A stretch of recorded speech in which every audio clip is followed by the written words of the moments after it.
सोचिए आखिर उस बच्चे की गलती क्या होती है जो एक गरीब घर में पैदा होता है और उसको बेहतर शिक्षा से वंचित होना पड़ता है। शिक्षा के सामने एक पैसे की दीवार खड़ी है। जो जितनी ऊंची दीवार लांघ सकता है, जो जितना अधिक पैसा शिक्षा पे खर्च कर सकता है, वो उतनी बेहतर शिक्षा पा सकता है। लेकिन अगर एक देश एक है, लोकतांत्रिक देश है, तो शिक्षा भी सबको एक समान रूप से तो मिलनी ही चाहिए।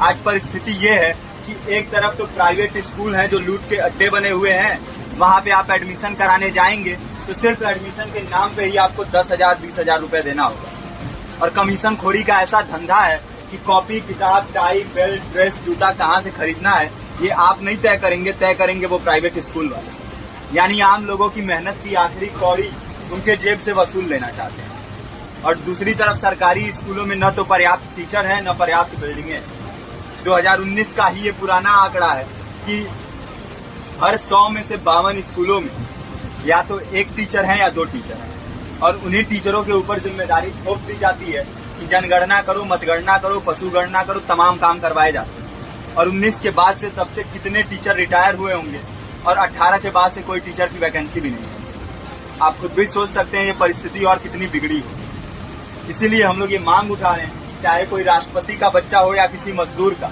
सबको शिक्षा एक समान मिलनी चाहिए और निःशुल्क रूप से मिलनी चाहिए। प्रेमचंद ने अपने दौर में भी कहा था कि एक सभ्य समाज में ऊंची से ऊंची तालीम मुफ्त होनी चाहिए और इसका पूरा खर्च गवर्नमेंट को उठाना चाहिए, क्योंकि हमारे देश को फौज से ज्यादा आवश्यकता तालीम की। और शिक्षा से जुड़ता हुआ ही दूसरा मुद्दा हम लोग उठा रहे हैं। दूसरा मुद्दा है रोजगार का। रोजगार की परिस्थिति ये है कि आज सरकारी सेक्टर हो या प्राइवेट, सब कुछ ठेका संविदा के हवाले किया जा रहा है। परमानेंट नौकरियां लगातार घटाई जा रही है। इसी रेलवे में 1995 के आसपास लगभग 18.5 लाख कर्मचारी काम करते थे, लेकिन आज उनकी संख्या 12 लाख है। आप खुद भी सोच सकते हैं कितने बड़े पैमाने पे परमानेंट पदों को घटाया जा रहा है। और आज आलम ये है, एक तरफ लाखों पद खाली पड़े हैं, फिर भी कोई वैकेंसी नहीं निकलती। जो वैकेंसियां निकलती हैं उनमें भ्रष्टाचार होता है, पेपर लीक हो जाते हैं।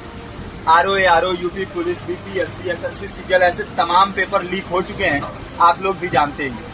अभी नीट की धांधली में ये पता चला कि एक एक पेपर 30 लाख से 50-50 लाख रुपए में बेचा गया। हम और आप तो ये पैसा नहीं दे सकते।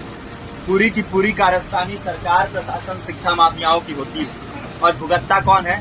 आम घरों के लोग, जो लोग सालों साल तैयारी करते हैं, दिन भर में 10-10 घंटे, 12-12 घंटे पढ़ते हैं। और इतनी कड़ी मेहनत के बाद, सालों साल की मेहनत के बाद उनके हाथ लगती है तो सिर्फ हताशा, निराशा, अवसाद।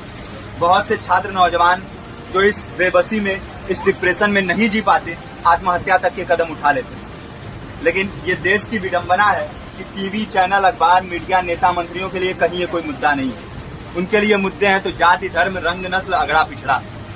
आज जब पूरी परिस्थिति इतनी भयावह है तो ये जरूरी है कि लोगों के बीच में जाया जाए, लोगों को संगठित किया जाए और एकजुट किया जाए। क्योंकि आज अगर अपने मुद्दों पर बोलेंगे नहीं तो कल को ये परिस्थिति और बिगड़ेगी। हो सकता है ले दे के अपनी जिंदगी तो हम लोग काट ले जाएंगे, लेकिन आने वाली पीढ़ियों को क्या भविष्य दे के जाएंगे ये भी